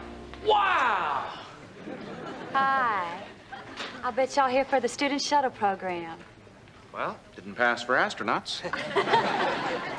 I'm Nancy Cole, your NASA representative. I'm Charlie Moore. These are my students, Arvid Ingen, Dennis Blunden. Hi. This must be the lunar module, huh? Looks just like a big old spider, doesn't it? Oh, I got everything you need right here. Your orientation package, your hotel vouchers, and your NASA badges. Wow. Mr. Moore, could you handle that stuff, please? Arvid, let's go. It's a NASA badge. I'm gonna wear this right next to my junior flight attendant wing. Very nice. They have a lot of nervous energy, don't they? Yeah, well, they're New Yorkers. See, Babalu? A module just like this was on the moon. Yes, it was. You know the moon, don't you? That big lily pad in the sky. Yes. All right, all right. Hey, isn't that an Apollo command module? Apollo 17, 1972. Last manned voyage to the moon. Gene Cernan, commander. Wait a minute. You can tell these things apart just by looking at them? Sure, can't you? Sure. Arvid, look. What? Do you know who that is? That's Dr. George Milner. The George Milner? You know who George Milner is? Of course I do. He's one of the top space physicists in the country. He's here consulting on the Hubble Space Telescope that'll let us see to the edge of the universe. Oh, who cares? He is one of the top guys at MIT. I bet he's one of the judges. This is great. If he likes my project, I am a shoo-in to get into MIT.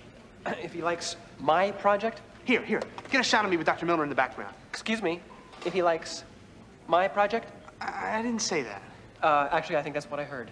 Well, it's probably the acoustics in here. I said our and you heard my. You said it. I did not. You did. Did not. You did. Not. You did. Not. You did. Not. You said it. Now listen. 5 minutes.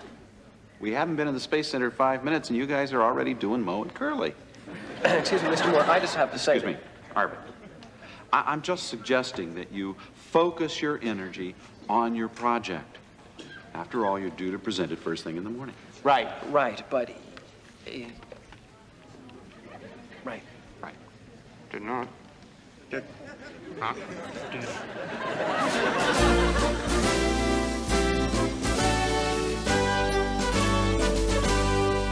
Arvid, come on, get him ready. What's taking so long? Babalu knows today's the big day. Look how nervous he is. Arvid, he's a frog. How can you tell he's nervous? Just look at the expression on his face. Boys, excuse me for a minute. I feel a need to talk to an adult. Babalu's an adult. Aren't you? Yes, you are. Take a deep breath. Now exhale slowly and count to 10. That's how to relax, green guy. Oh, why can't I do that? Arvid, just relax. Nobody can beat Blunden and Engen. Engen and Blunden. I'm going alphabetically. I made up the experiment. You are so petty. Oh, Charlie, you mentioned yesterday that you'd like to meet an astronaut. Well, there's Buzz Aldrin. Buzz? Oh, you know him? No.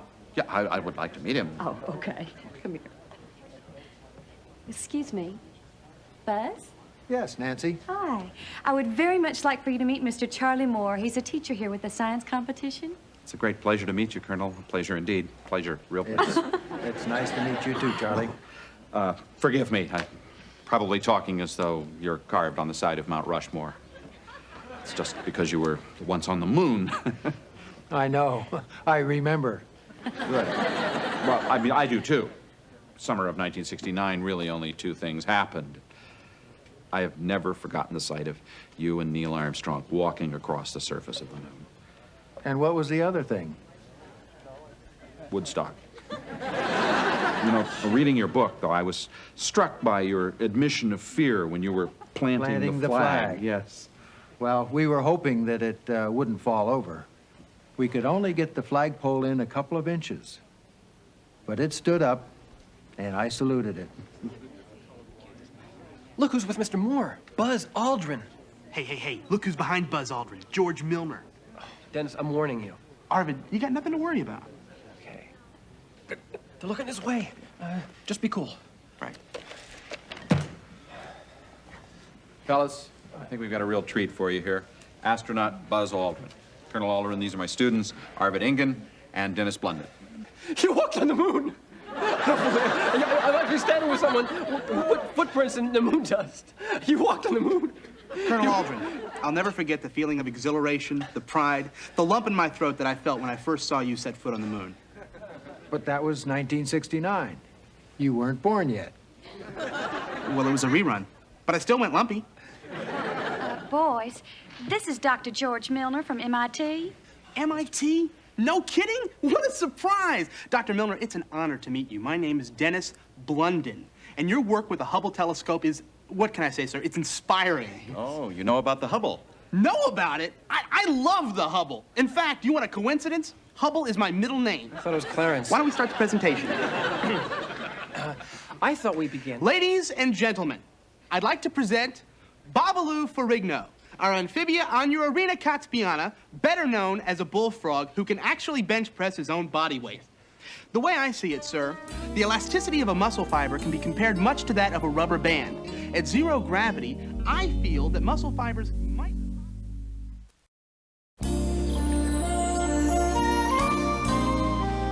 And so, I give you Frog in Space, a clinical evaluation of regulated muscular activity by amphibia Anurarina catspiana in a weightless environment and its implication for the future of Homo sapiens. The mathematics here is quite sophisticated. Yes. Thank you, sir. We're especially proud of that. Well, good luck. We need more young scientists like you in the program. Thank you, Colonel Aldrin. Blunden. Dennis Blunden. And Engen. Arvid Engen. Well, why don't we move on to the next experiment? Oh, yeah, you should. It's a cute one. MIT. It's a great school. God, I was nervous. That went great, huh?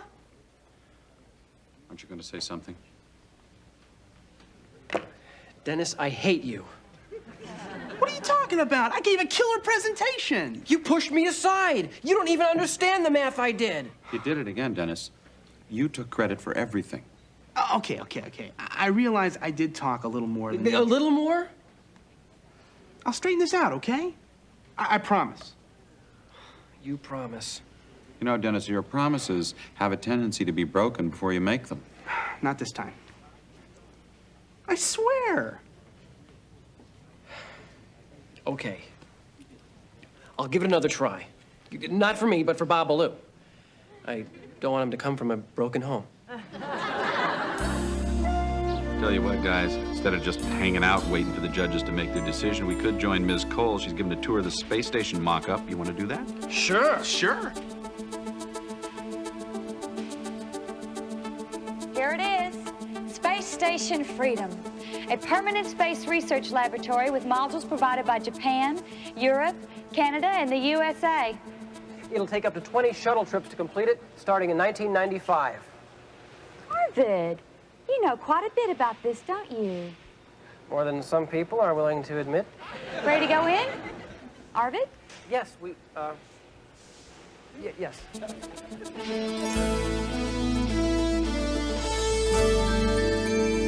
Watch your heads.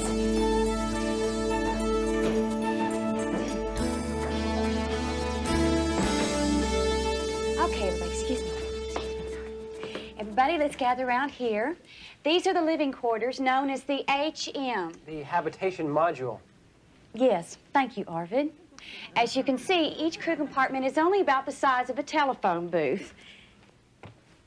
Here we have the telephone, the personal stereo with the radio and a VCR, and the intercom system within the laboratory. And of course, in space, there's no up or down, so they sleep on the floors, the walls, and the ceiling. So can flies, Arvid. Bet y'all can guess what this one is. That's the PHF with WMS. Everybody, this is the PHF with WMS. Oh, really, Dennis? What does that mean? I say, what does that stand for? What are you trying to do, show me up? Me? No. But you may be interested to know that that stands for Personal Hygiene Facility with Waste Management System. Better known as POTTY. Dennis, you're an infant. Come on. Why don't you come on? Hey, boys. Thank you. So, what's the NASA designation for this area? The galley. The galley? What is this, a submarine? Come on, Mr. NASA, speak. What are the fancy initials for this? This is the galley.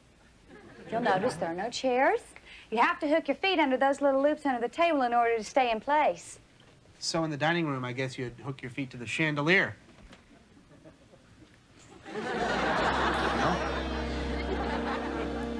Now this is the lookout cupola. You'll see on the model how it fits atop the Freedom. You float up to the top of the cupola and you have a 360-degree view. It'll be used every day for many different purposes, such as controlling traffic on a day when a shuttle arrives and you have EVAs going on. And you get to see the sun rise and set every 45 minutes. Right. Well, the judges must have made their decision by now. Let's get back to the PC Mipser. Arvid. The press conference multi-purpose support room.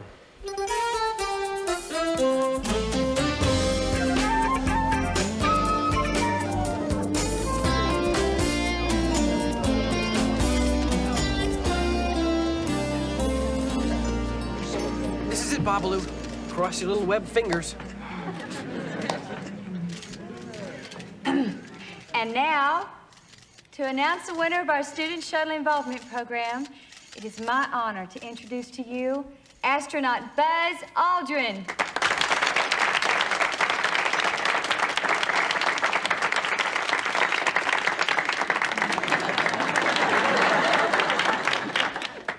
Thank you, Nancy.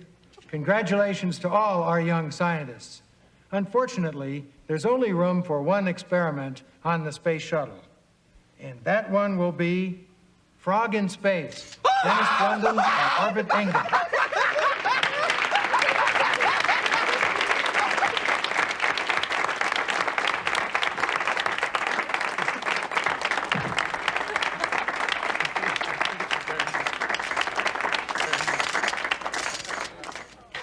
Whoa. What can I say? What an honor. I am speechless. I'd like to thank NASA for selecting me and my frog as finalists. I would, of course, like to thank Colonel Aldrin. Thank you. A very, very special thanks to my personal scientific hero, Dr. George Milner. How about a big hand for Dr. Milner, huh? George Milner. Okay. Oh, of course, I have to thank someone without whom there would have been no experiment at all. My frog, Babalu Ferrigno. And, oh, Arvid, come on up here, Art. You bet I'll come up there. Now, just a minute. Whoa! Oh!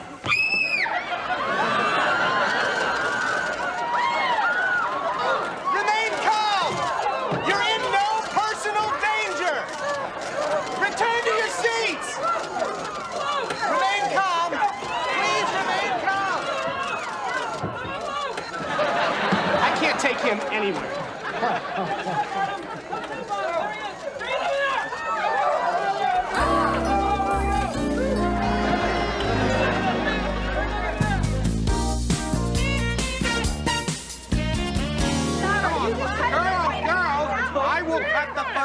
You hear me?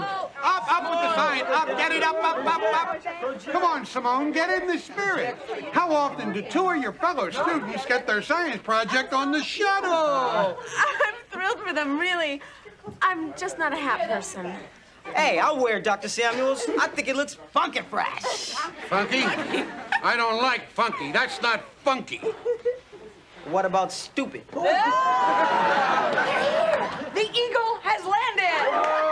Hey, don't you mean the toads have landed? Everybody take their cue from me! Must we sing this? Yes, you do. Off we go into the wild blue Fillmore, flying high into the sky.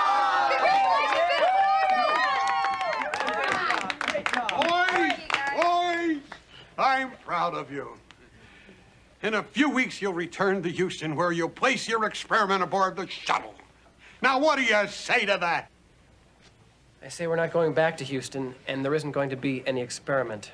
Why? Arvid and Dennis are having a problem. No problem. Is that understood? You are happy. You are honored. You will both go to Houston together. One small step for mankind, one giant leap for frogs. We're not going back. He's kidding. Come on, Arvid, we'll work this out later. I'm not kidding. Everybody, this is just a big misunderstanding. What'd you do, Dennis? Yeah, what happened? What'd you do? All right, Blondin, let's hear it. One of the judges was from MIT, and I gotta go there. So maybe I overemphasized me a little bit, and I sort of forgot. And all but forgot to mention Arvid. You guys have to understand. Arvid has his whole life mapped out for him. He's just gonna follow in his father's footsteps to Caltech. MIT is so important to me, and it doesn't mean anything to Arvid. Is anybody buying this? No way. Well, I am sorry. I've said it for the last 24 hours. Arvid, I'll say it again. In front of you, in front of the class, in front of everybody. I am sorry. No, Dennis. I'm the one who's sorry. Why? Because we're not friends anymore. Arvid, we won! Think about this. Dennis, it's over. I'm not going back to Houston. I'm taking my frog and I'm going home.